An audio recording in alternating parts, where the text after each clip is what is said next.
Agora vamos falar da rodoviária, né, Cris? Exatamente, me deu uma saudade desse lugar esse fim de semana, que eu queria ter pego um ônibus, mas não deu para mim, viu? Eu, quando era criança, a rodoviária era um dos meus locais favoritos, viu? Tinha toda aquela magia, assim, da gente ir viajar e tal, né? Coisa boa, né? Hoje em dia, assim, eu não tenho tanto isso, mas eu noto que os meus filhos, assim, quando a gente passa pela rodoviária, eles já comentam que lá é o lugar que a gente pega, né? Os ônibus para ir para Curitiba, para outros lugares. Então, é um ponto sempre de referência, eu tenho né? isso até hoje, só me falta o peso no bolso ali.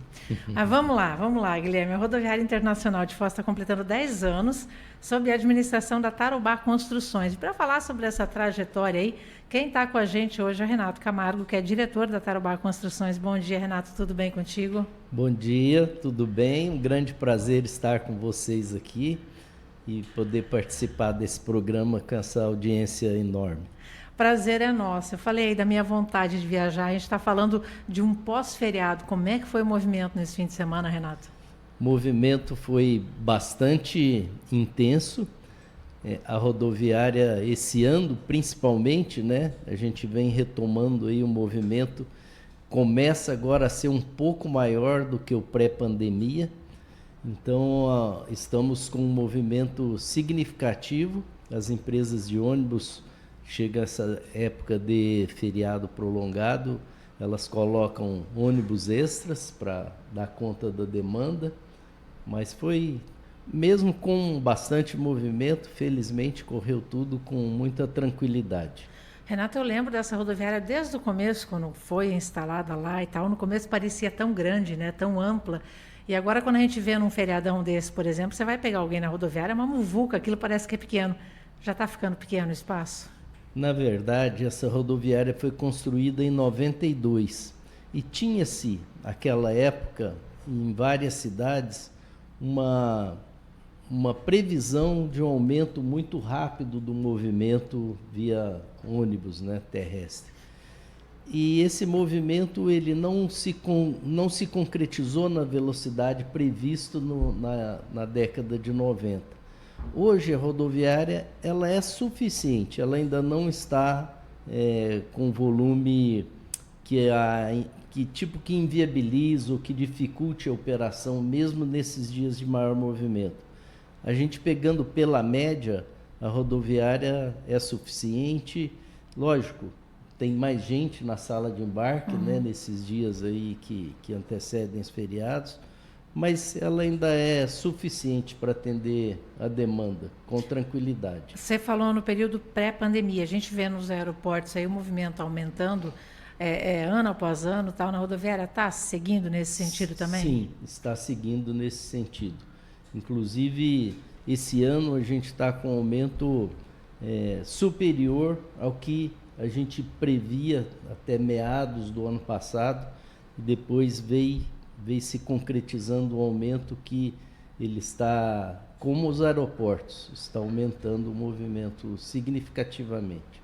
E teve alguma mudança de comportamento que vocês observaram? Até porque, assim, eu sempre preferi viajar de ônibus, exceto para aquelas distâncias que inviabiliza, né? São viagens muito longas. Mas eu sempre preferi viajar de ônibus por uma questão ali de poltrona mais confortável e tudo. E eu aproveito também o tempo dentro do ônibus para ir fazendo outras coisas ali. Só que com a pandemia, eu e outras pessoas ficamos até receosas aí, porque é muito tempo que você fica, né, fechado num ambiente confinado, tudo. Então, né, acabou assim que muitas vezes eu acabei viajando de outra forma para não precisar ficar muito tempo no ônibus. Vocês notaram alguma mudança nesse período aí? E é uma retomada até de alguns hábitos antigos agora, já que deu uma arrefecida em toda essa circulação viral? Guilherme, é exatamente isso que a gente vem sentindo. Que as pessoas já passou aquele impacto da pandemia, realmente quase que um pavor estar em ambientes confinados, né? O receio da transmissão. E outra coisa que tem avançado muito é a qualidade dos ônibus de transporte. São ônibus com muito conforto, muita segurança. Eu acho que isso, na minha opinião, tem contribuído para esse aumento do número de passageiros. E, lógico, depois que assumimos, né, já tem 10 anos, né? Parece que foi ontem, né? Verdade. E nós fizemos uma implementação de de ações na rodoviária de forma a permitir um maior conforto ao usuário, tanto para quem chega, para quem sai, o cuidado com os banheiros, a praça de alimentação.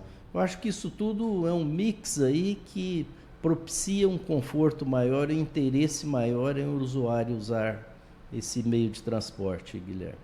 Você falou de uma coisa que eu considero importante em tudo que é lugar que eu vou, banheiro. O banheiro que a gente paga ali é R$1, né? Que a gente paga agora, R$2. Super limpinho, bonitinho. E o legal é que tem um banheiro que não é pago também para quem quiser, né? Que fica no outro lado. Então contempla os dois públicos, né, Renato? Inclusive, no mês passado, nós concluímos a reforma dos banheiros gratuitos. Também foram reformados e recebem a mesma manutenção de limpeza. Lógico, o fluxo é maior, né? A gente não consegue deixar na mesma qualidade dos banheiros que são cobrados. Mas são de qualidade e todo o cuidado com a higiene também é tomado no banheiro gratuito também.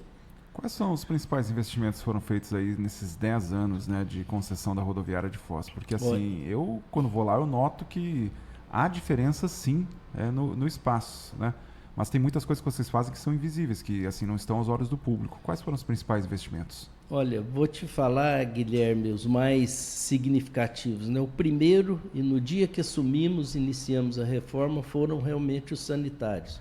Estava numa situação crítica, então iniciamos pela reforma dos sanitários, depois passamos pela praça de alimentação também. Fizemos uma melhor distribuição dos espaços na praça de alimentação, relocação dos caixas eletrônicos, a qualificação dos negócios que funcionariam e agora todo concretizado. Hoje não temos mais salas desocupadas. E como você diz, o que não vê, né? A rede de esgoto foi totalmente refeita. A rede de água tinha uma perda de água grande pelas tubulações. Refizemos também toda a rede de incêndio. Hoje é um dos poucos prédios, vamos dizer, que recebe esse fluxo enorme de pessoas, que ele tem toda a liberação e todas as licenças do bombeiro. Então ele está totalmente enquadrado nas qualificações. A parte elétrica também foi inteira refeita. A instalação de gás, fizemos a casa de gás à parte do prédio e uma instalação, uma rede para que o gás chegue nos locais de consumo dentro da rodoviária. E há uns 3 anos atrás também implementamos uma usina, né, de energia solar fotovoltaica, e hoje quase todos os ambientes da rodoviária são abastecidos com energia limpa fotovoltaica. Esse em maior volume, né, são intervenções mais significativas. A questão do estacionamento, que foi fechado também, não faz muito tempo, né, Renato? Deve fazer uns 4 anos, mas não foi a primeira coisa que implementamos. Primeiro a gente quis deixar o lugar bem confortável, e depois implementar ali a cobrança. Cobrança é um valor, se não me engano, é R$4 a hora. Não é um valor excessivo, mas é uma forma da gente ter um controle melhor. Foi todo limitado, hoje ele é todo fechado, né? Controlado por cancelas e automatizado. A pessoa que usar só pagar dentro da rodoviária no guarda-volumes e já pode sair tranquilamente com seu veículo. Mas exigiu também um investimento na parte não só de equipamentos, mas também na estrutura física de fechamento. Renato, nesses 10 anos, são 8.300.000 passageiros, a gente pra caramba passando ali, né? Esses números representam, colocam uma rodoviária como ponto importante na questão de Foz do Iguaçu como hub de turismo? Sem dúvida nenhuma. Quando você diz o número, até às vezes a gente que vê muita todo gente, dia os né? números, quando soma 10 anos assim, até a nós nos impressionou essa somatória. Sem dúvida nenhuma, Foz do Iguaçu, além do aeroporto, eu vejo 2 pontos, né, como entrada da cidade, uma cidade turística. O aeroporto e a rodoviária, sem dúvida nenhuma, é um hub. E quando a gente pensa, são maioria dos passageiros brasileiros. Não, Vem estrangeiros, né, do mundo inteiro. Coincidentemente, no dia que fazíamos lá a pequena comemoração dos 10 anos, chegou uma senhora, já com certa idade, e um filho, e não falavam nada, exceto, só falavam alemão. Nossa. E não tínhamos ninguém naquele momento na rodoviária que falasse alemão. Nosso gerente tentou com o celular ali traduzir, e no fim a solução foi levá-la até onde ela queria ir, porque nem pediu um transporte, ela não conseguiu. Então a gente percebe que vem muitos turistas de vários países e não só da nossa região, da América do Sul, mas do mundo inteiro. E é interessante, a gente acompanha, eles fazem comentários sobre a rodoviária. Às vezes a gente fica contente pelos comentários que eles observam a rodoviária, e mesmo conhecendo outras rodoviárias do mundo inteiro, eles se sentiram bem aqui na nossa rodoviária. Né? Você falou dessa senhora da Alemanha. Vocês têm alguns profissionais assim prontos para receber esses turistas estrangeiros, para repassar informações? Nós temos que falam espanhol e inglês, mas mais que isso a gente não tem. Uhum. Então, tem um número significativo de funcionários, desde o gerente até os atendentes, né, são os controladores de acesso. Todos demos já as noções básicas, principalmente de espanhol para eles, mas falando inglês ou espanhol não passa aperto, a gente consegue atender, mas tem uns que não fica difícil. A nossa rodoviária ela tem um nome de rodoviária internacional, né? E eu lembro que eu já embarquei ali para ir para Buenos Aires, por exemplo, que era até, viu, Cris, isso é interessante, era até mais barata a passagem, estou falando de antes da pandemia. A passagem saindo da rodoviária de Foz era mais barata do que saindo da rodoviária de Porto Iguaçu. Não sei por qual diferença tributária argentina, mas acontecia. Hoje são quantas cidades mais ou menos que estão conectadas aqui com Foz do Iguaçu, as linhas que saem ou chegam na rodoviária? Eu não vou conseguir te precisar, mas são muitas cidades. E para o exterior, a gente tem um que é para Assunção, tem um ônibus com mais frequência. O de Buenos Aires, nesse momento, eu não vou saber te precisar a frequência, mas para o exterior que a gente tem é para Assunção e para Buenos Aires. Ô Renato, e agora a curiosidade minha, como é que é feita essa articulação das empresas de transporte? Tipo assim, essa linha é minha, essa linha é tua. Porque eu, por exemplo, eu não vou falar nem o nome da cidade, nem a linha, mas é uma empresa que Deus me livre, eu não queria. Mas, infelizmente, é ela. Como é que é feito isso? É concessão, né? Quem controla e quem faz a concessão é a NTT, a Agência É tipo uma Nacional. Licitação, quem dá mais pega. E eles têm o controle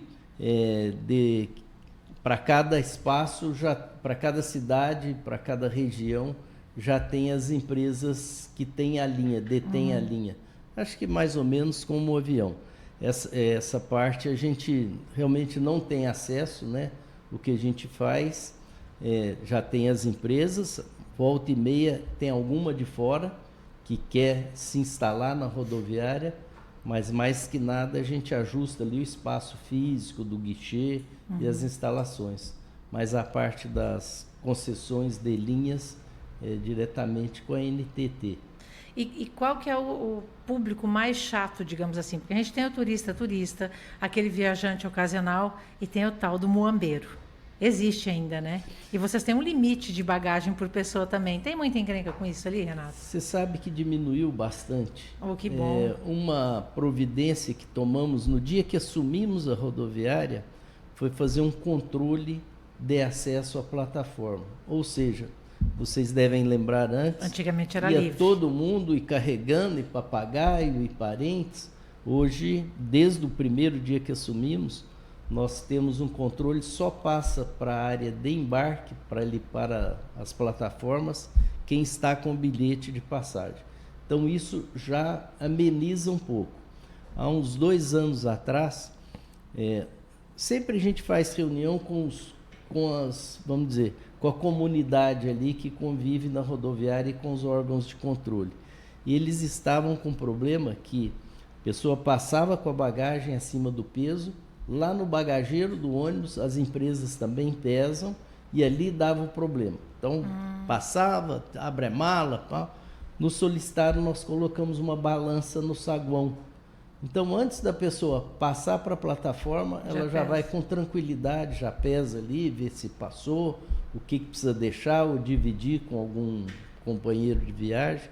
Então, hoje estamos bem tranquilos nesse aspecto. Tem os carregadores de bagagem também, que já existiam, são pessoas que já estão há anos. Quando assumimos, nós regularizamos a situação deles, fizemos contratos com todos, e eles ajudam a ordenar um pouco esse volume. Isso que eu ia te perguntar, essa imagem do carregador de bagagem é comum aqui em Foz. Não tem como ter aqueles carrinhos tipo aeroportos, assim, para cada um levar a sua bagagem, sem chamar esse carregador? Sabe o que mais complica? Quando ele passa da sala de embarque para a plataforma, ali não tem como ele passar com o carrinho. Já o carregador tem como, porque ele usa um portão, um acesso lateral, e ele passa com a bagagem da pessoa. Essa parte de ter o carrinho, nós fizemos, até já pensamos nisso, fizemos alguma tentativa, mas não funcionou. Tem que ser via carregador mesmo. E o carregador a gente tem que pagar, né? Tem que pagar. Quais são os planejamentos para os próximos anos, em termos de investimento, melhorias? O que vocês planejam? Nós temos um projeto que está em tramitação. Nós vamos ampliar um pouco a sala de embarque. A porta que vai para a plataforma vai ser um pouco deslocada, vamos dizer, no sentido da plataforma, e as duas portas da parte frontal da rodoviária também serão deslocadas. Existe esse projeto, está em tramitação no Fostrans, e também já colocamos alguns climatizadores na rodoviária, já conseguimos abaixar um pouco a temperatura, mas temos previsão de instalar mais 2 climatizadores na rodoviária. O pátio, onde os ônibus passam também, ele tem algumas depressões, algumas placas já cederam, isso já vem de algum tempo, e na previsão também está previsto fazer uma recomposição do piso do pátio dos ônibus. Ô Renato, e para a gente ter uma ideia do papel econômico da rodoviária, quantas pessoas hoje trabalham ali? Contando o pessoal das empresas, o pessoal da administração, dá para a gente ter uma ideia? 100, 200 pessoas? Eu acho que umas 150 pessoas. É bastante gente, né? A gente não vê assim, né? E lojistas, né? São muitas lojas, são 18 lojas, são quase 20 guichês e mais os turnos, né? É 24 horas ou ainda não é? Não. Para 1 da manhã e abre às 5 da manhã. Eu já dormi na rodoviária, viu? Antigamente, não era concessão ainda. Não foi uma experiência muito boa, mas valeu. Você falou aqui para a gente da usina de geração de energia elétrica, né? Sim. Que investimento foi esse? Valeu a pena para vocês? Valeu a pena, porque é um projeto de longo prazo e ele vai se amortizando com o tempo. Já tem uns 4, 5 anos. E a previsão é entre 5 e 6 anos amortizar o investimento. E agora, então, está terminando o nosso tempo aqui. Eu só queria saber, mudou muito o comportamento do viajante nos últimos anos? Está mais educado, mais querido? Sabe que eu tenho particular isso, né? Que a pessoa se comporta conforme o ambiente que ela está. Exatamente. Né? Então, ali a gente faz de tudo para deixar a coisa organizada para a pessoa se sentir bem. Se tiver um papel no chão, vai jogar outro papel no chão. Então a gente evita que tenha papel, garrafa no chão, evita que as filas sejam desordenadas, como nesse fim de semana tem fluxo maior. A gente coloca mais controladores de acesso para organizar a fila, para agilizar. Quando necessário, a gente abre mais de uma porta de acesso às plataformas. Eu não diria, eu diria que são pessoas que se comportam bem, tipo, dentro do meio ali, seguem o que acontece ali na rodoviária. Conversamos aqui na CBN Foz do Iguaçu, nesta manhã de segunda-feira, com o Renato Camargo, ele que é diretor da Tarobá Construções, a concessionária ali da Rodoviária Internacional de Foz do Iguaçu. Tarobá Construções que está completando, então, 10 anos, né, na administração do terminal rodoviário de Foz. Renato, muito obrigado pela participação aqui na CBN. Sempre um prazer estar com vocês. Bom dia e boa semana a todos. Obrigada, Renato. Só rapidinho, tem alguma previsão de vaga para motorista de aplicativo deixar carro perto ali por ali? Rapidinho, que o nosso tempo está estourado. Já tem um estudo com Fostrans para ver se a gente consegue ordenar melhor onde param para deixar e pegar passageiros os motoristas de aplicativos. Está em estudo isso. Apesar de a fachada ali já tem alguns táxis que ficam do lado esquerdo, sim, outros do lado direito e na lateral também esquerdo. Mas tem-se um estudo aí para viabilizar alguns locais pré-definidos para embarque e desembarque em carros de aplicativo. Maravilha, respondendo então ao Adilson que mandou mensagem aqui para mim. E daqui a pouquinho nós vamos disponibilizar na íntegra essa entrevista no nosso site cbnfoz.com e também no YouTube, Rádio CBN Foz. Vamos agora ao repórter CBN.